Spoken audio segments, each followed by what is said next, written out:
yeah, let's go on that. Avoidance I felt of talking about the individual, the consumer, and it was more about the system, the corporations, how powerful these slaughterhouses are. Talk to me about the psychology of that, and or maybe you even disagree, but do you agree with me first of all? And talk to me about the psychology of that, if you do agree that you maybe spoke in that kind of way on those shows. I definitely spoke in that kind of way. When I was there, I wasn't representing Natalie Fulton, vegan activists. I was there representing Pro Animal Future, which is not a vegan organization. We don't require people to be vegan to help us. We want to bring animal rights into the mainstream, and we can't do that with only 3% of the population. We're trying to win elections, and you need at least like over 50% of the vote for initiatives to pass. So if we only ran stuff that would appeal just to vegans, then we wouldn't win. Maybe we'd win in 40 years, but not right now.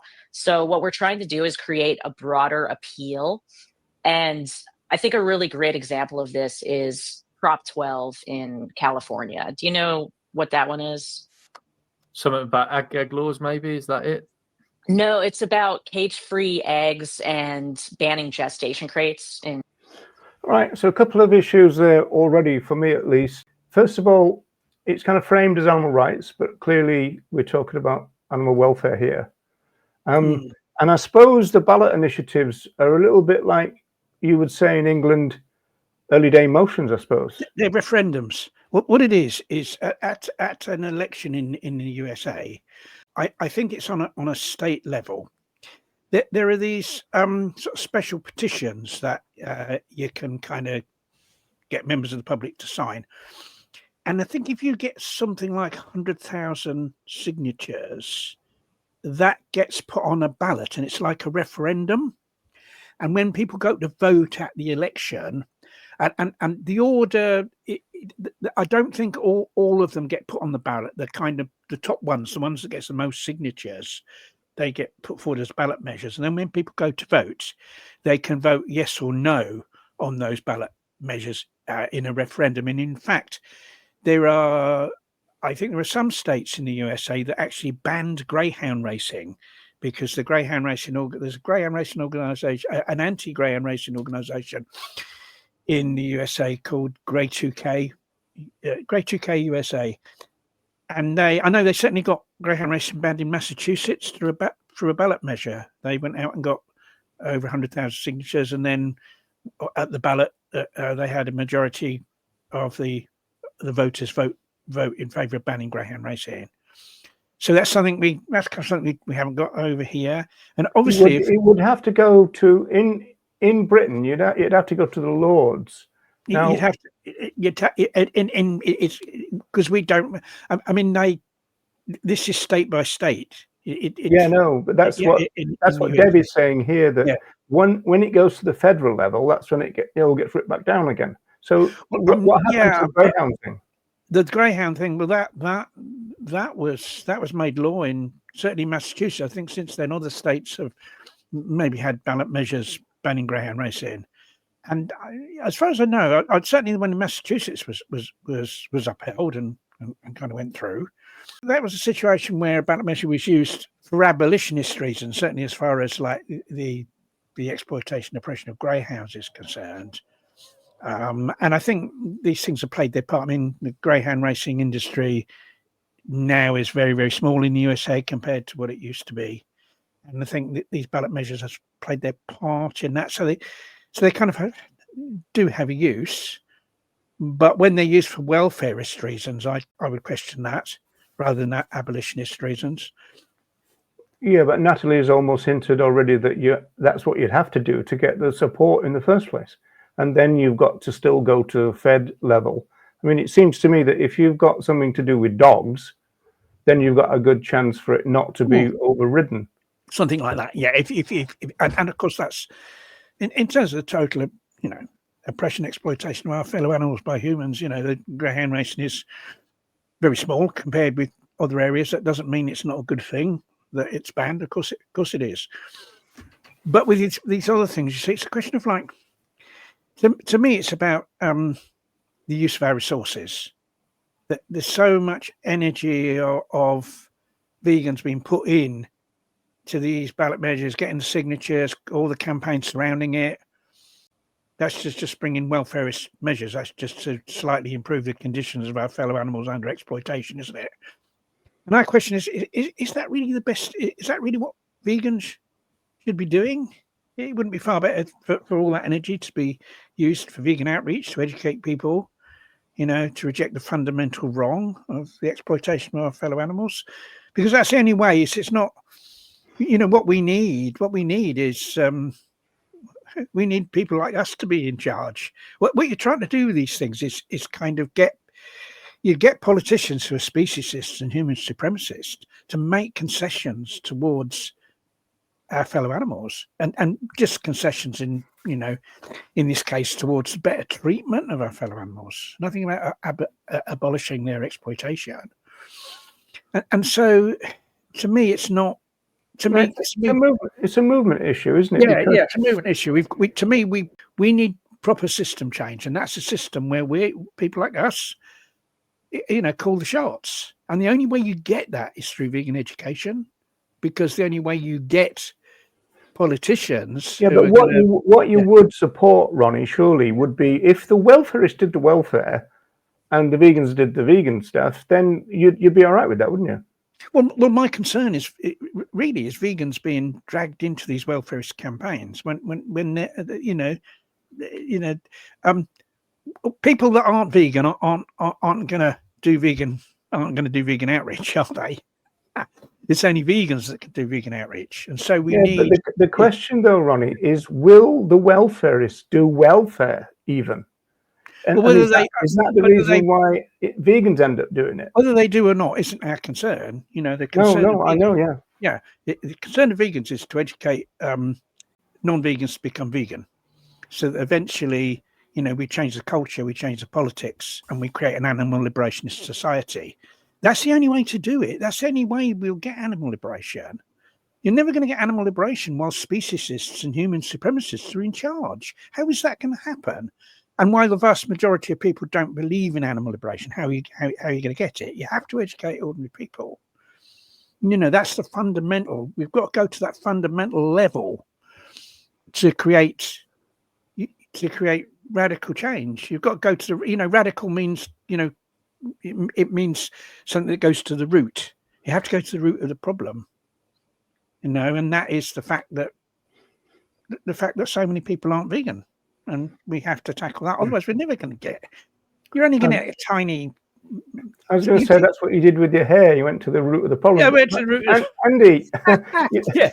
As you know, on TikTok, there's a lot of activity by scrap factory farming at the moment, and this seems to be one of those things. Like if the vegans just let them at it, as it were, as they say in Ireland, just let them be.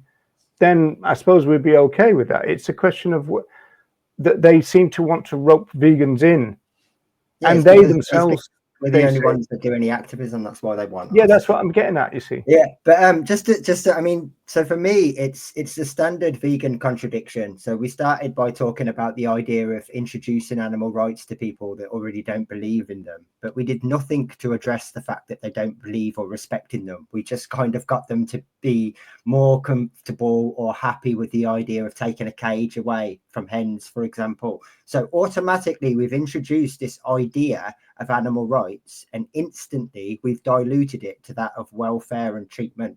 Because the only way, as Ronnie pointed out with the greyhounds, the only way that you can get to a point where you can start bringing in legislation is that education is already there. So as he pointed out, the vast majority of people obviously didn't agree with or didn't support greyhound racing to begin with, which is why the industry was so tiny. So the education that said, hey, this probably isn't the right thing to do, or there isn't a lot of interest in this, had already happened. Whereas that's what we need to have before we start thinking about legislation on banning flesh, for example, because those things aren't comparable. The vast majority in this case are for that, are in support of that, do continue to want that and demand those products. And so without that initial education, we're going to be stuck at 3% vegans. We're not creating any more vegans, and we're just going to have a lot more comfortable consumers. So we're not even addressing the problem. If anything, we're exacerbating it, but we're doing it under the illusion of progress. And I think that's why it's so scary. It's not just the fact that vegans are doing the work of welfarists, it's that this welfarist work is actually setting back the vegan aim. Yeah, well, that would be the case, whoever did it. But at least from our point of view, if the vegans didn't do it, that's a major advance on what is happening right now. Because I mean, essentially, it's just like division of labor. Let the non-vegans do the non-vegan stuff, so we as vegans can, carry on with it. I got a reply from someone who was defending scrap factory farming, and they're saying vegan education takes too long. And I was thinking, hang on. First of all, what doesn't? Well, look, if we look at here in the UK, there's been decades and decades of campaigning against the various forms of oppression of our fellow animals. What have we got from government? We've got a hunting ban that is really weak. Hunts are still going out hunting. There's very little is done to enforce that law that's full of loopholes. And secondly, we've got a ban on fur farms, but fur can still be imported into this country and sold. So that's all we got, really. I can't think of really anything else we've got. No, I mean, without being blunt and rude, we've still got a government that thinks it's okay to drop bombs on children. So yeah, we're quite a way away from them respecting non-human rights, to be honest. I know, and this is the thing. So to get something so much bigger, passed through in legislation like scrapping factory farming. If you scrap factory farming, it means the supply of meat is going to be massively diminished, and people are going to have to massively reduce their consumption of meat, and other animal products, because you're not going to get so much produced, and what is produced is going to be massively more expensive. No, and strangely enough, if that was possible somehow, from the welfare point of view, that all of the legislation that's currently in place that potentially, and I say this very loosely, but protects animals would be null and void, right? If you got rid of all these industries, then the demand would still exist, but the supply chain wouldn't be there to fill it. So people would just go and do the worst possible things to free living beings because they'd still want to consume those products. And there'd be no protection in place for them because the welfare legislation that currently exists wouldn't extend to them. So in terms of welfare, things could get much worse. It's not a solution without tackling the demand, and which is education. And you're skipping that part. Yeah, it'd be brilliant. I mean, everyone wants to say, this is really difficult. It takes too long. I wish we could just click our fingers and have it tomorrow. Of course. But skipping the education and just hoping that people are going to have like an epiphany moment and change their minds without anyone ever addressing that is, I'm sorry, just brainless. And the thing about, say scrapping factory farming, it's kind of an all or nothing situation. Either factory farming is scrapped or it isn't. Either you get legislation to scrap factory farming, you don't. And that would be a very long-term thing anyway.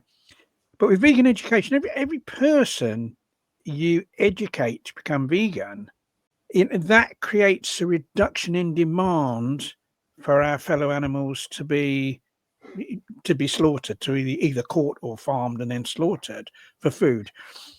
That reduces that demand by almost 100 animals a year. Mm-hmm. So you've got with vegan outreach, you've got a huge long-term gain of totally changing the system of bringing about animal liberation. But you've got this short-term gain of all these animals that are being spared by people no longer demanding that they be exploited and killed.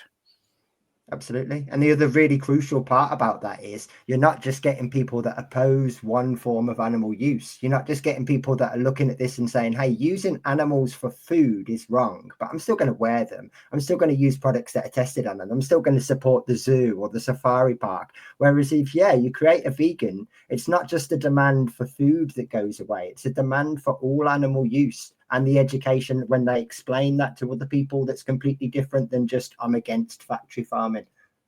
What you said, Ronnie, the biggest cheer at NARD in Dublin was when they announced there's a move now in Ireland to ban hunting, which was a bit disappointing for me because, like you say, the English, Scottish, and Welsh hunts are still hunting. Well, they've already had a ban in Ireland of the only deer hunt, right? The Ward Union, and they're still hunting. So there's evidence already in Ireland that it doesn't work. It depends on the terms of the legislation. A law could be passed that what they need to do is pass a law that will completely shut the hunts down. They have to shut down. They have to close their kennels. And it's got to be enforced, Ronnie. And that has to be enforced. Yeah. That's the only way. You could get rid of hunting through legislation. But the English cops said right at the start that they wouldn't enforce it. Well, they won't enforce it. I mean, they'd have to enforce it if the government, that was the will of the governments, because that would be the instructions to the police. Then they'd have to. But it's not, because the trouble is when you've got speciesists in charge of the system, in charge of the government, they're not going to give any priority to things like that. They're not going to give, priority to enforcing the Hunting Act. Of course not.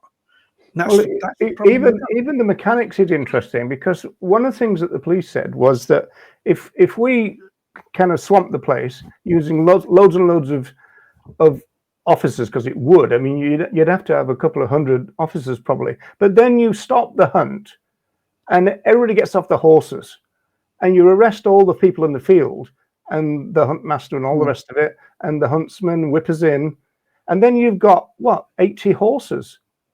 Yeah, I think you could have legislation that kind of cut all that out. If you had legislation that actually caused the hunts to disband, in other words, they just couldn't operate at all, and so you destroyed the infrastructure of hunting. So there were no more hunt kennels, there were no more hunt stables, or anything like that. You got rid of that, they wouldn't be going out in the field in the first place. Well, then what you've got is the problem that you raised a few minutes ago, which is the fact that that kind of legislation is really only going to be brought in by a non-speciesist parliament, which is why in a speciesist parliament you end up with laws about our fellow animals which are full of loopholes and stuff.